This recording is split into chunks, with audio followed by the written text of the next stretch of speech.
Well, good morning, good afternoon, good evening, good night, all you lovely folks joining me here nice and early over at HowlingMines. It's nice to see you, and to see you it is very, very nice. I do hope you're doing very well today. Thank you for stopping by and coming to say hello. I understand we are online significantly earlier than we normally are, but that is for a very good cause. Hey Fuzz, how you doing, buddy? Hopefully you're holding up okay today. We're live today for a tournament, but it's a bit more special than our average affair. We have the Maryellen Goldstein Cancer Treatment Tournament on today. It's a fairly big deal, organised by the lovely Chris Kovatek on behalf of his other half. Unfortunately, they've received some bad news over the course of the last couple of months, and her mother is unfortunately very, very ill over in the US. So we're doing our best to participate in the tournament and raise some money to assist that. If you would like more information on the event itself, you can type !Mary Ellen in chat at any point today. And it will bring up the details for you. It will give you the GoFundMe link if you would like to donate yourself. It will also give you a little bit of information about the event that we're playing. Additionally, I'd like to make it known that any donations I receive today will be going directly to that GoFundMe as well at the end of the stream. So hopefully we can raise a bit of money, have a bit of fun, and you never know, hopefully we can do okay in the tournament as well. That would be lovely, one way or the other. So yeah, if you're not familiar with the deck that we're going to be playing, you can always find that with !Deck as well. We've been working on a bit of a brew with the community over the last couple of days, and it felt fit to play that one in this event to kind of showcase what it can do. It's not the best deck in the format by any stretch, but we've made Mythic with it, we've had a lot of fun with it, and the community has worked on it together. So we're going to keep playing the Lurrus Abzan Constrictor deck. If you've never seen it before, I'm going to hop on over into the client, just walk you through it and explain it real quick, and then we'll be underway very shortly. I just got to obviously keep half an eye on MTG Melee and the Discord server as well to make sure that I don't miss anything. But let's go take a look at this deck, and I'll briefly explain what's going on. Okie dokie then. Arena, thank you very much. Appear for me, please. Arena. Thank you. Seems to be a little bit slow this morning, not the best. Lurrus Constrictor here, a deck that we've had an awful lot of fun with so far, and have played for like 3 or so days on stream now since we brewed it up the first time. The deck is based around this little core of doubling effects you see here in the form of Winding Constrictor and Conclave Mentor. Two 2-mana creatures that both say if one or more counters would be put on something, an artifact or creature you control, you get to put an extra one on there instead. So we try and leverage that by playing cheap, efficient threats that care about +1/+1 counters, mainly in the form of Scavenging Ooze and Luminarch Aspirant being the big hitters, but we also get to play some of the best 1-drops in Historic as a result. Gonna stream snipe me, right? I don't care. But some of the best 1-drops in the format as well, in the form of Knight of the Ebon Legion and Pelt Collector. We finish that up with a selection of Black Interaction and some powerful sideboard cards, and we have a deck. That is very much the nature of the beast today. Made Mythic with it yesterday. Gonna have rip. Big rip. Gonna have plenty of fun with it. Hopefully do reasonably well with it, but above all else, try and raise a little bit of money to help the cause one way or the other. So, excuse me, I do apologise, I'm still slightly ill. If you have any questions about the deck, or the stream, or the event, anything of that nature, feel free to pop them in the chat. I'll do my best to answer them as best I can, as and when I can, one way or the other, but of course my attention will be ever so slightly split, as I'm just bouncing between OBS, the Discord server for the event, and MTG Melee as well. So I'll do my best to get back to you as soon as I can, one way or the other, and hopefully it makes for an enjoyable stream and an enjoyable event. I'm really looking forward to playing this one. It's been well organised, it's for a fantastic cause, so really don't mind dragging my ass out of bed and coming to play and seeing what we can do. Oh, God. Does not help when we start the day ill, though. Definitely not. Definitely not. Hopefully we can drag ourselves across the line, he says at the very start of the event. Alright, cool. I was just letting my opponent know we'd sent a challenge, but they seem to have accepted it just fine. So good luck, you too, buddy. You too. Opponent seems like a nice enough person. Alright. As I say, as always in tournament games, probably won't have the chat on stream as I'm going, so I can have my opponent's deck list open. But I'll get back to you in a little bit, chat, and hopefully we can pull this one off. Do you know how we don't pull it off? By starting with 0 lands. Starting with 0 lands does make winning significantly harder. I don't like mulliganing against the Thoughtseize decks, but you could never, ever go keeping that one. So sure. We'll keep the 6, and chuck an Akadeem's back. And we're going to start things off on Knight of the Ebon Legion. Opponent on the 1 Pulse, 1 Aether Gust, 4 Tails End configuration. They have 2 Heartless Axe and an Eliminate. So they got some diversity in their removal. We can't really afford to like play around too much. Gonna get things underway here, try and curve out as best we can. Probably just pump next turn if my opponent does not have open mana, which it looks like they don't. Main phasing that Growth Spiral is more than fine by me. So let's go white source here. Activate Knight of the Ebon Legion and get in for 6. And this will grow by 2 now, courtesy of Conclave Mentor. Hold on to this Inscription. I guess there's not an awful lot we can kill with it outside of Uro. But I guess if they kill one of our creatures, we can pick it back up again. Not at its best here, for sure. Kind of hoping my opponent's hand is full of Tail's Ends, though, because we're pretty well positioned against that one.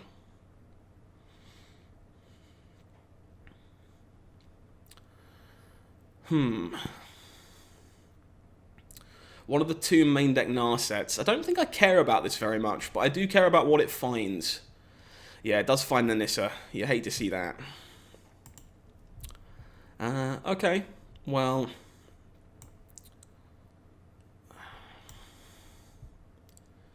the question really is if I deprive my opponent of a card or not.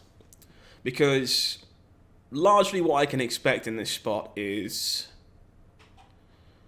Nissa next turn, make a 3/3. And hopefully have no interaction off of that 3/3.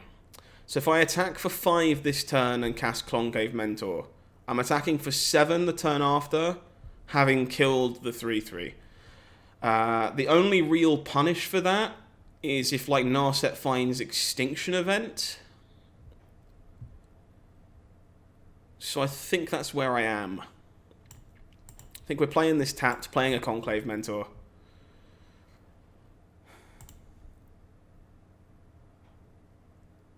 This is rough. This will grow either way though, right? So this grows to 5 power.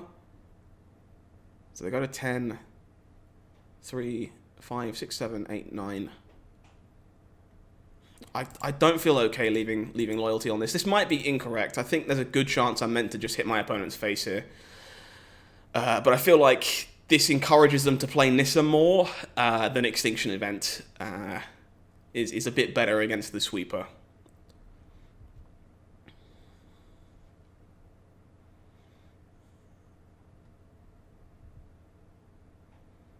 I do miss out on a fair bit of damage, but yeah, okay, so the fact they've animated this forest basically tells me that we could have had lethal here. They'd have animated a black source if they had like an eliminate or something, so we unfortunately likely missing lethal in this scenario. I think I am extending the whole way here. We're going to cast a Winding Constrictor.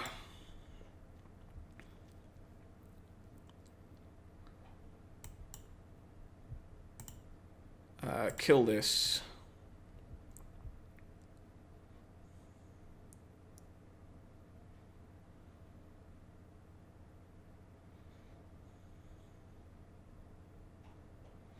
Opponent does cycle in response. Oh man. Put them to 3 or kill the Nissa.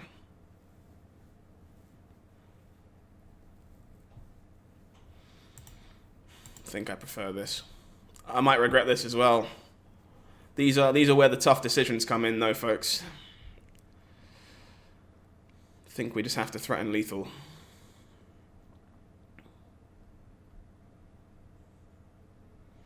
Opponent does just Growth Spiral. Finds a swamp. Cycles, they're looking for some help. No help. We take game 1 from Sultai mid-range. Alright. Alright. Sultai. Let's take a look at what you guys are saying, if anything. No, we're staying nice and quiet. I appreciate that. Hope you're enjoying the show. Alright, cool. So, Sultai. What do we like? So let me take a look at my opponent's list real quick. They have a Doom Whisperer and a Gargaroth in the board. I don't care about their ley lines. People bring in Leyline against me, and I Don't know why. I don't really care about it too much. They do have 3 Shark Typhoons. Possible they bring those in. And a Languish. So we're expecting Languish. They might bring in Cry, but Cry isn't actually very good against us either. Extra Eliminate. They're going to be packing more removal, basically. And in those matchups, I like cutting Conclave Mentor. Because I don't like having so many snake effects. My opponent's just way more likely to kill my guys, so it's better to go wide than it is to go big. I think I want Shaper's Sanctuary in that scenario, because my opponent should be very, very heavy on removal. And I think I just want a handful of Noxious Grasps. Grasp kills everything that isn't Narset. So I think this is actually probably better than Bloodchief's Thirst. So I'll just load up on Grasp and accept that I might be a little teeny bit soft to a Narset on occasion. Fingers crossed. On to the next one. Starting as we mean to carry on.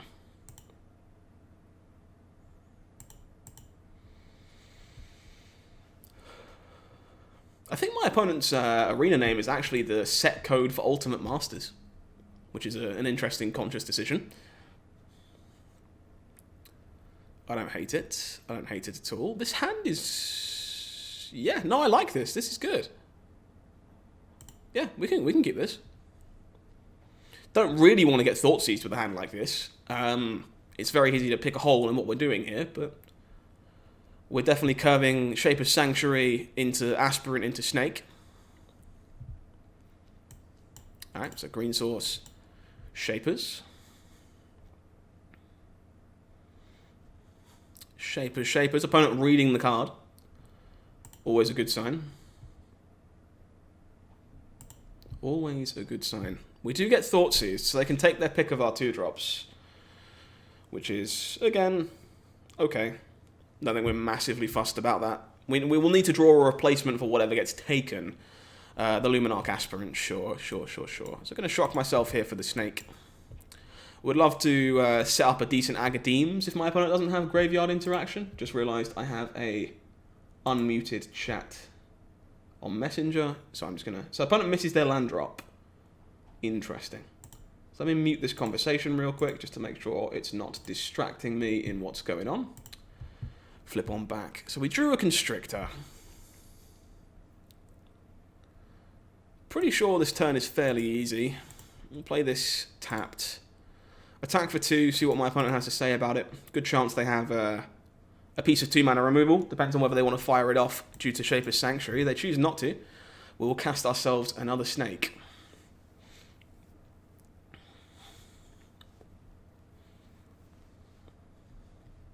Opponent finds the 3rd land. Guessing there is an Uro in our future. Maybe they kept a hand with a Cry the Canarium that doesn't look very good on this board. Might just be like Narset. Maelstrom Pulse. Yikes. We get to replace one of these, but that is not good. That is the one-of Pulse. One-of Pulse feels real bad. Alright, so this is just play the 2nd Sanctuary, put Lurrus in my hand, and say go.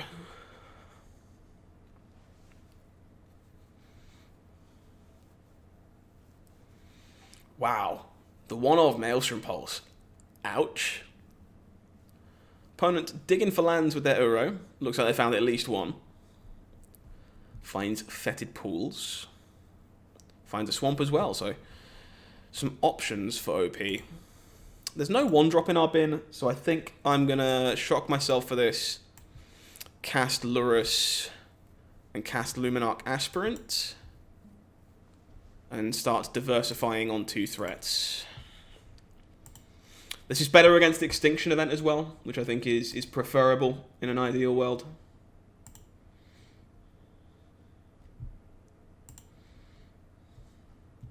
Opponent has the Nissa. They know about our Pulse, so...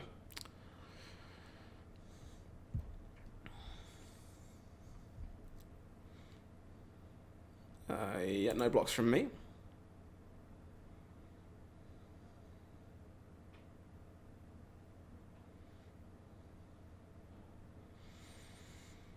Would love to draw a green land here. Green land would be very nice. Opponent does Heartless Act, the Lurus lets us draw 2.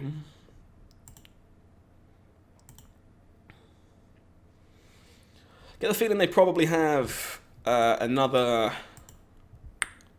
Nissa rolled up here. We're still pulsing this like every day of the week.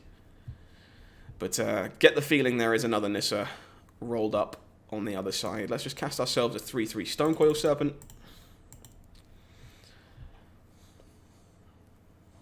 We're going to turn it into a 4/4 with the Luminarch Aspirant so that it can block this land and attack for 2. Alright, opponent on 5 cards in graveyard for this Uro. They can bring it back if they can put anything in the bin. So gotta be careful to not fall too far behind to that. If we keep growing this Stonecoil, hopefully it can just block it forever, which would be very nice. Does have the second Nissa, like we thought they may.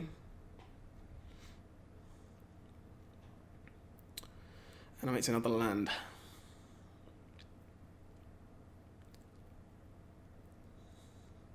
Don't think they should have animated this unless they need the green source, because now they have to block to save their Nissa. Or they have to let Nissa die and bring back Uro with their creatures. Neither of those things seem great. They do choose not to attack for fairly obvious reasons. Yeah, okay, so this turn seems pretty intuitive to me. Let's cast a Luminarch Aspirant.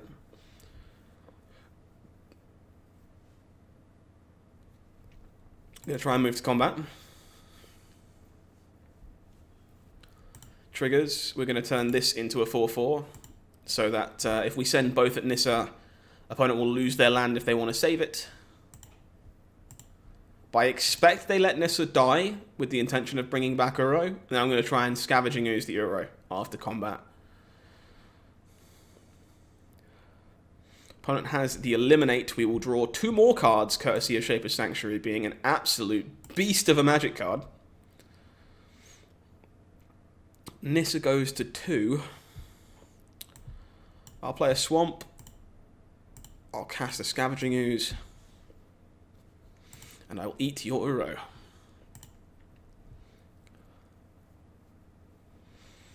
Don't think I'm casting a 2/2 Stonecoil. This seems fine. Off you go, opponent. Really hoping to fade Hydroid Krasis. Krasis is the thing we really don't want to see.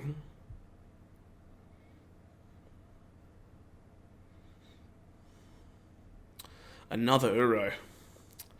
Being tapped out of green really sucks here. Hopefully my opponent can't... they can bring this back. There's nothing I can do about it. That is super unfortunate. We had to use a green to cast the ooze, so I couldn't really stop this.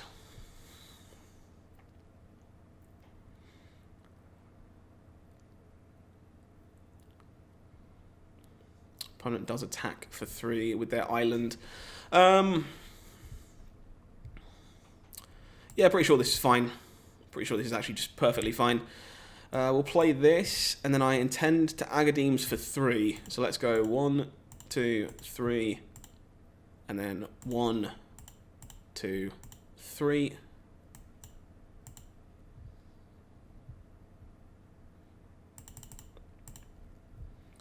Lurus and I guess Snake.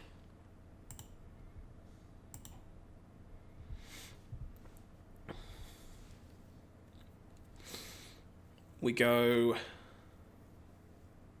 combat, turn this into a 6/6, pass the turn. This game's been super interesting to navigate. I've really enjoyed this one. It's been some very, very interesting back and forth where people's decisions have felt like they've mattered, which is really, really cool. It's what I want out of a match of Magic.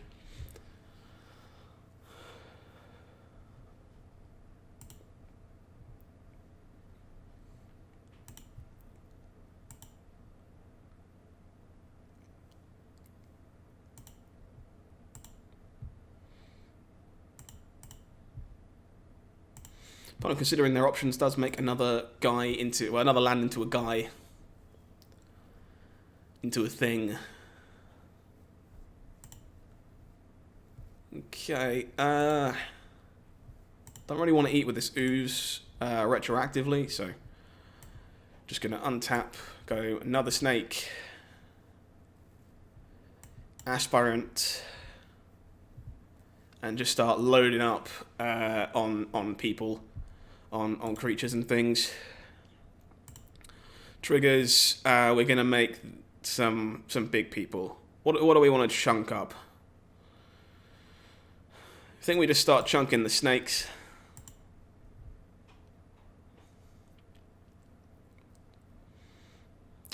No attacks here.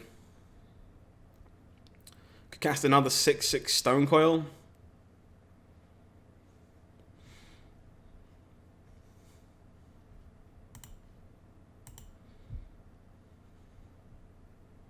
Yeah, okay. That seems fine to me as well. Oh, not three, not three, not three. 1, 2, 3, 4.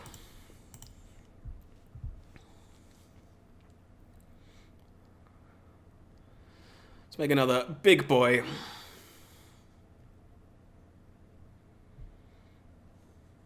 Opponent will make a 7/7 shark. Alright, that one's dangerous. We gotta do something about that. Wasn't sure if they still had Shark Typhoons in their deck.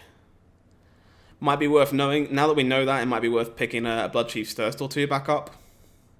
Opponent does Thoughtseize away our remaining Scavenging Ooze. That's fine. These can just block this Shark, so it's not the end of the world. But opponent is getting into a position where they can just like slowly navigate this Nissa into a board that we're going to struggle to deal with. All right. I'm just going to keep casting stuff and going bigger and bigger.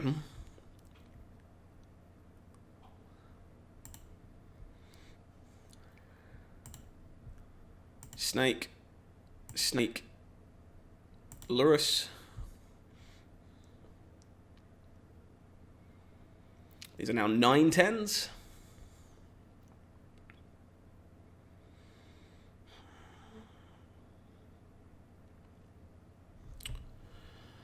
I think I can afford to wait at least another turn. Opponent does draw with Castle Lock Thwain. This game's been insane.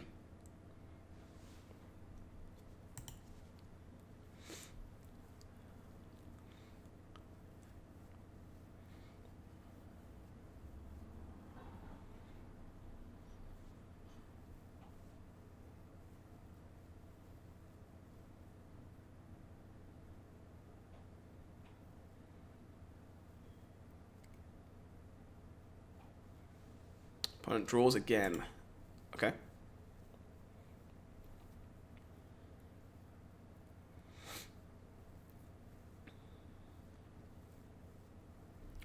Extinction. Yeah, we do have to be mindful of these 2 extinction events. Can't really afford to wait around forever.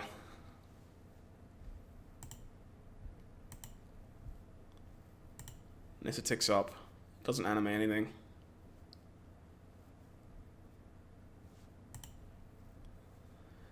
Okay, just gonna draw a card here. Draw a Knight of the Ebon Legion. Okay.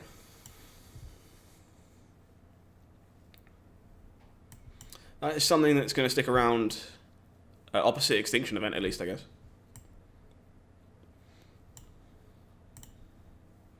Okay. So time to start leveraging some stuff. Let's make some big things. How do we do this? This, and like maybe Lurus again.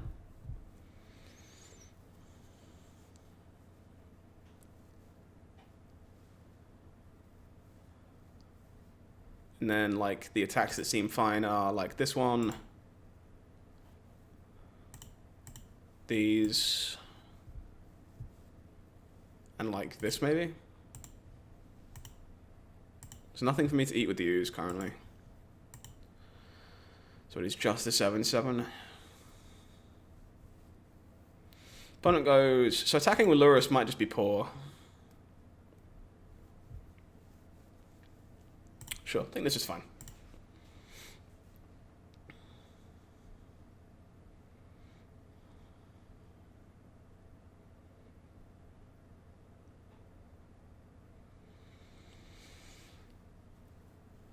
Opponent makes a 1/1 shark. Sure. So they did bring in the extra Shark Typhoons, or at least some of them.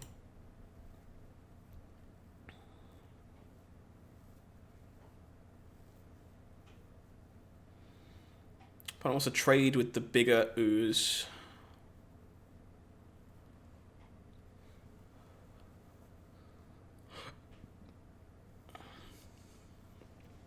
Maybe not.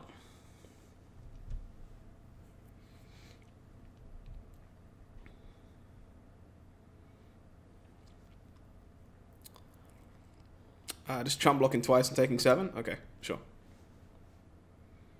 Cycles another land.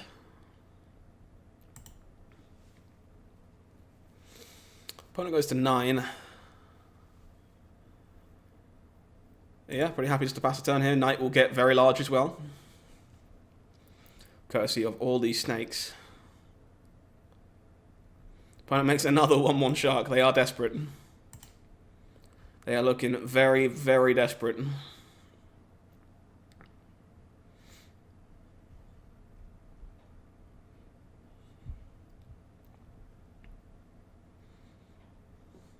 Ding!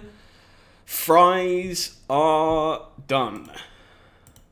Abzan Snake taking the first round of the day, meaning we get to start things off at 1-0.